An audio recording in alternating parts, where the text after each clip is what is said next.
By now we should be pretty familiar with this. This is the Lionhead saber that we've seen already in an unboxing video and then in the tip straightening video I did some time ago. So I figured today it would be maybe a good idea to show it in detail. And actually there are quite a few details to look at because it's a rather richly decorated sword, especially on the hilt, and hopefully communicate some useful information, which may not be much because this model of sword is quite hard to pinpoint. It's one of the easiest to recognize. It's usually a German sword, although we're going to get into that. There are some variants, some other nationality variants as well. But it's often a German sword. You recognize it really easily from the lionhead pommel, from the fact that it has glass or stones, or it could even be precious rubies in the eyes. It's usually a not very curved saber, and often when handling it, you can really tell that its purpose is more for show and parade and, let's say, high uniform, I suppose, more than for combat. So it may be easy to recognize, but on the flip side, as easy as it is to recognize, it's really difficult to pinpoint what exactly it is. And the main reason is that there are countless variants of this sword. And when I say variants, I don't mean like official variants, like, I don't know, as you would have perhaps different versions of the IOD 1889, for instance, but a lot of actual custom-made swords. So I assume, as a non-combat weapon and one that was used more to show off, it kind of the natural consequence is that a lot of officers would have designed their own. And by design, I don't mean just small details or engravings. You have hilts that are different sizes compared to the official original one. The decorations on the backstrap, every little detail is often personalized in a way that makes it almost impossible, at least as far as I've been able to determine, let's say, patterns, typologies of this kind of sword. So I mentioned it has a lot of variety, and this comes both through the creativity of the officers that used it, of course, but also I think through the fact that this sword actually had a decent run. So the earliest I've seen appearing are perhaps post-Franco-Prussian War. I think the earliest I've seen are like from the 1880s, but it's possible that they already existed earlier. But then they run all the way to the end of World War II, basically. So that's about 80 years, 70 to 80 years of active use. So this means that you will have different styles and different types. And while I wouldn't place a bet on these characteristics enabling you to really date it, I have to say that certain characteristics do seem to change over time. One very clear one, for example, is the grip, which in the older versions is usually in shagreen or fish skin, but in more modern versions, and by modern I mean like from the 20s perhaps to the end of World War II, are often in bakelite, anyway, some kind of synthetic material. You still do find shagreen ones even through the 20s, but let's say the appearance of a synthetic grip kind of easily dates it to the later phase of this kind of sword's existence. You also do see some differences in patterns of decoration. We're going to look in detail at the rather elaborate backstrap. I'll show you just quickly here. So there are some pattern differences you see between, let's say, versions from the 1880s and versions from the 1940s. But I would be very cautious about using these as an absolute way to date a sword. So I would be cautious in general about dating this sword specifically, for example. Another big difference you'll see is in the lion head. Some are more realistic, some are more, you could say, dynamic in a sense. It's almost as if the lion is really biting onto the knuckle guard, and some are more stylized. In some cases, the snout will be kind of cut off, so we'll see all that later as well. So the lion head has many different variations. Again, this is more, I think, to the taste of the buyer in the sense that you may not like a certain kind of style versus another. But and of course, when it comes to blades, we know that German officers used to customize their weapons a lot. So you have, in many cases, you'll have these kind of thinner saber blades. So here we're talking maybe a couple of centimeters max, and rather flexible. This isn't a sword that you would use in heavy combat, but occasionally you do see versions with a broader, heavier blade that might instead have been carried, let's say, for potential use. But let me try and keep the video less of a random rant and more structured. So there are a few elements where you will see a lot of difference on these kinds of swords. We already mentioned the lion head pommel, and we mentioned the grip, which changes a lot. We did mention differences in the decorations, but I also want to quickly just go through how different these can be.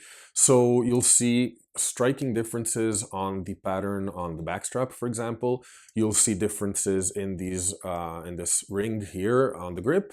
You'll see differences in the decoration on these medals. If you see here, this one is empty, for example. This can often have regimental kind of symbology. So you may have cannons in the case of artillery, two crossed sabers in the case of cavalry, for instance. So sometimes it can be useful to determine what a sword is, but otherwise not. And the decoration difference goes as much in detail as to you have variants even on the kind of engravings you have on the side here of the knuckle guard and the knuckle guard as well. So this one you'll see is actually rather plain, but you do have some versions that are heavily decorated even on the front of the knuckle guard. In any case, all of the swords I've seen of this typology have a very richly decorated hilt. This is kind of part of the style of the hilt together with the red or green and red eyes. So this is a characteristic you'll find on each one of them, no matter the variations. I mentioned that this sword is easily recognizable as German, but that is really not always the case, as is the case with many German sword models from the late 19th to early 20th centuries. A lot of these were exported and made in different variants for armies of different nations. Specifically, you will find some Venezuelan swords of this exact kind of model. You will find some Ottoman, Turkish swords that are again this kind of model, and you'll find some Dutch swords that are very similar as well. And perhaps to kind of confirm the non-battle purpose of these swords, the Dutch version is called a Wandelsabel, which would kind of translate, if I'm not mistaken, to like a walking sword, like a stroll sword in a sense. So yes, so it's not a battle sword. It wouldn't be a Felddegen, to be clear. And that is kind of all I have to say about these swords, because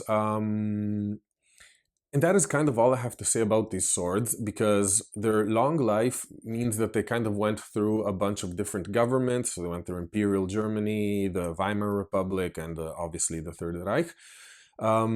So they obviously didn't think it very important to change regulations or patterns around these swords. These kind of just flowed with the different German governments over the course of 80 years. That's kind of it as a general introduction. Okay, time for the close-up on this beautifully elaborate sword.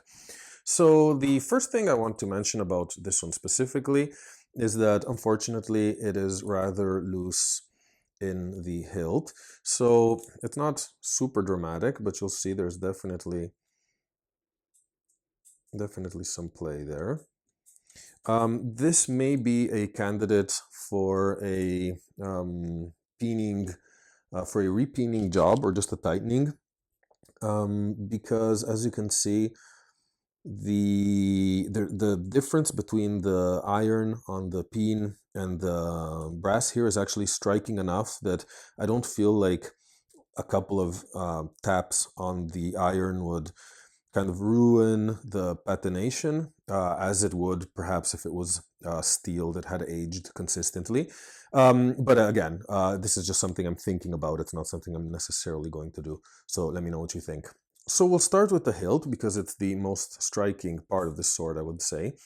What you notice at a first glance, I would say, is the typical stirrup hilt. This is reminiscent in a way of a Blücher or of a 1796 light cavalry saber. It's just a more exaggerated version of it. So everything within it seems to be kind of brought to the extreme in a sense. The belly here seems to me to be wider and rounder. The joint between the cross guard and the knuckle guard is very elaborate. You can see here with this little twirl. The langets are richly decorated, of course. And there's this amazing lion head pommel. And also the belly here on the grip is actually very, very pronounced, to the point that it's not uncomfortable to hold, but it really doesn't feel very natural, I would say. You can kind of get the feeling that this may be more of an aesthetic choice than a practical one. Speaking of the hilt, of course, this one, as many others, as most others actually have seen of this kind, is gilt. So you'll see the it's still very visible. You can actually see it here on the crossguard and on this Medusa head, that it's actually still very heavily gilded. So this is really cool because not many of my swords are in this good condition, at least in terms of the gilding. I mentioned most of these are gilt, and that is because there are some models that actually have a steel hilt. So not all of them necessarily are brass, as this one would be. So I did mention a Medusa head, so I want to get that out of the way right away. We can see it decorated here. I've seen a couple of these, not many whatsoever. And honestly, I don't know what this symbology refers to. I've also seen it questioned whether this even is a Medusa head. To me, the way it looks, the appearance of it is very clearly a Medusa head, even if you don't see clear snake heads coming out of her head. I don't know what else it could be in terms of iconography. I also found somewhere an indication that Medusa heads were typical, or might be typical, of Turkish or Persian swords, sorry. And indeed, Turkey seems to have a lot of Medusa heads that are part of like the columns or remains of ancient antiquity. So and they actually look quite similar to this.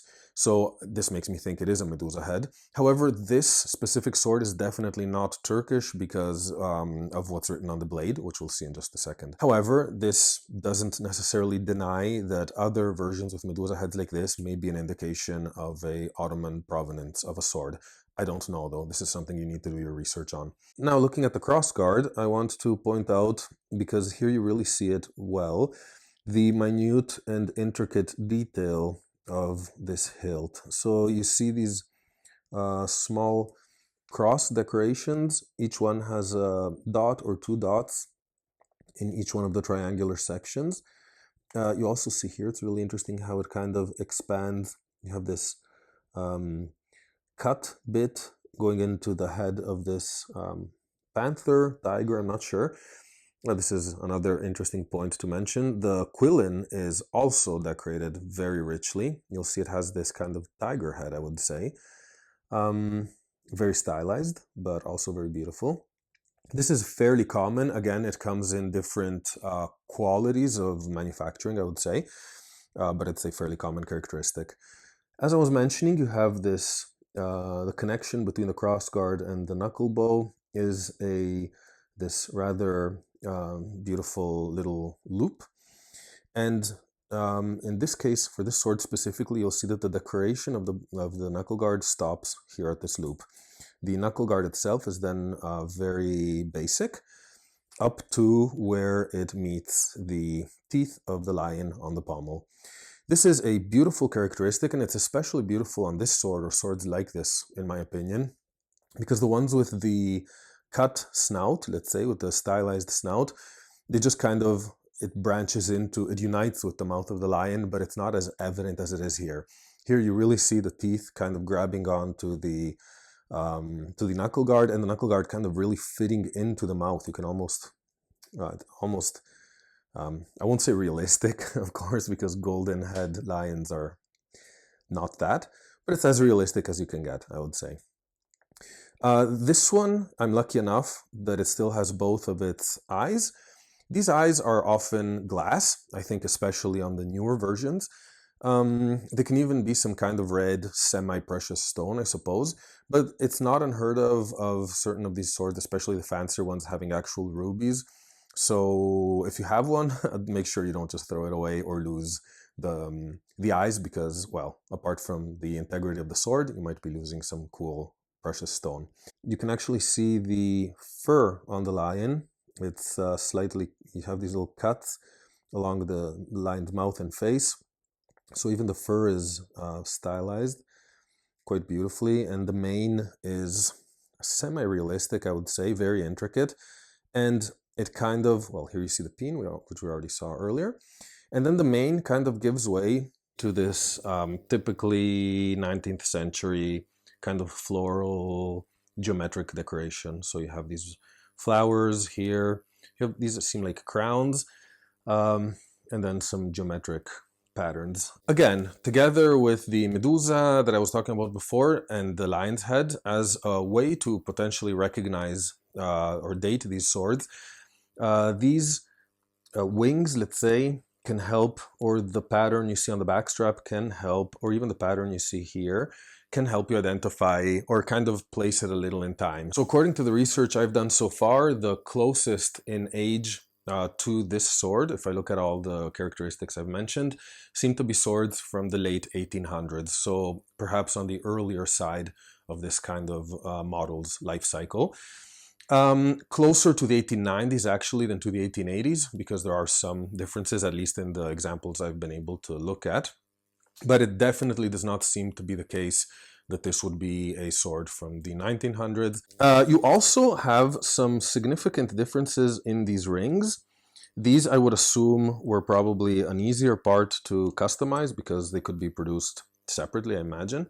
So keep in mind that you may find a lot of different patterns on these rings. This one has kind of a Greek pattern, geometrical pattern to it, which actually fits really well with the Medusa head. On the other side, as I showed earlier, we have a plain shield. So this is probably where an officer would have been able to engrave their initials, or perhaps have regimental symbols or something like that added. In this case, it's blank, and you will see many other swords that have it blank, at least on one side. It's also true that this is the internal side. This is the side that would be rubbing against your body potentially. So it's maybe good not to have this kind of 3D figure popping out. That might be uncomfortable, but you just have this empty shield. Moving on to the blade. So you can see it's not a very thick saber blade. It's rather thin. It's also not particularly curved, so I would say not necessarily the most striking saber blade ever. It has a spear tip, and with a central ridge. It's very faint, it's not a very pronounced ridge here. And this runs about the way to the first third of the blade, where then we see a one fuller develop. It's rather deep, considering that this blade isn't excessively thick. So considering the thickness of the blade, it's a pretty deep fuller, and it's very pronounced up to the end. It does end in a ricasso, so it doesn't go all the way down to the connecting point to the hilt. But this is basically what you have on the blade. Of course, newer versions of these swords will often have nickel-plated or chrome-plated, but let's say in some way plated blades. So this could also be a sign of an older blade. Again, not a final determining clue, but circumstantial evidence of a blade being slightly older. However, what's interesting about this blade, and I don't know that I'll be able to make it visible on camera because the decorations are rather faded by now, but are the rich etchings that go all the way up to, I would say, halfway up the blade-ish. So first of all, there is a maker's mark. I'm not sure you can really see it, but I promise that under here, under the langet on this left side here, is the Z in a shield. That's the maker's mark of Clement and Jung, so a very famous sword maker from Solingen. And that is the only maker's mark there is, in terms of there's no like dating mark on the spine, which you often have on German swords. There's no kind of proof mark or acceptance mark. There's only the Klemmen mark, which again lends to the idea of a private purchase blade. As for the blade decorations I was mentioning, and I hope these are visible, on the spine we have a branch with leaves that runs up, well, quite a way, I would say at least the first third of the blade. So you can see it here, barely, I would say. This is a typical decoration you find on a lot of German swords. We then have the remains of some lovely etchings. So I doubt these will be easily visible because they're even, well, actually they're more visible on camera than at the naked eye. So you see some geometric decorations, flowers, branches. This almost looks like some kind of, yeah, just random geometric patterns. Here we have an eagle under a crown. So this is definitely, I would say, a symbol of Imperial Germany rather than the Weimar Republic or later governments. And we see this kind of decoration keeps going up. Here we have some kind of trophy. So you see a drum. I can't tell if there are cannons or flags or halberds, but you would normally find these elements together with plants and branches. There's a sword there, I think, coming through. But yeah, a typical military kind of panoply.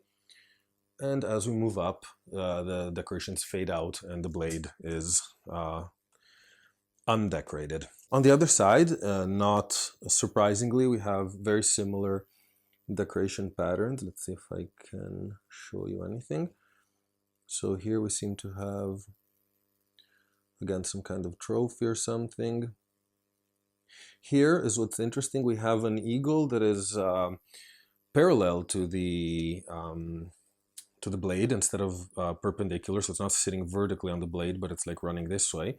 So there, I don't know if you can see it, that's the eagle's head here with spread wings. And there's a motto under here that when I told you before that this is definitely not a Ottoman sword, it's because of this motto. It's a Prussian motto, actually, dating since 1813, and it was in use for quite a long time in German armed forces.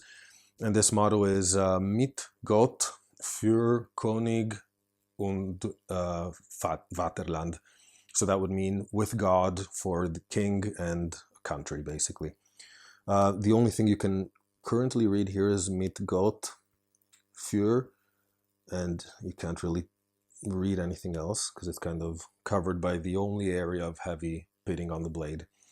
And then we have more floral decoration, another panoply, military panoply here, and off we go.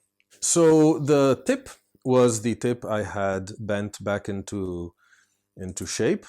So you'll see it's not perfectly bent, but I consider this a satisfactory result. You'll see there's no serious damage to the blade except for here, perhaps, where the patination, the natural patination, may have been slightly removed in a couple of points, but I consider that a acceptable price for having straightened out the blade, which was considerably bent. So I hope you enjoyed this sword. It's really a looker. This is going to look amazing on anyone's mantle or on the wall because it's really a very, very beautiful sword. But I do understand that if you're more into swords used for combat or in war rather than to look fancy, this may not necessarily be your cup of tea. In any case, I hope you'll join me soon for the next sword video. So thank you for watching. Bye.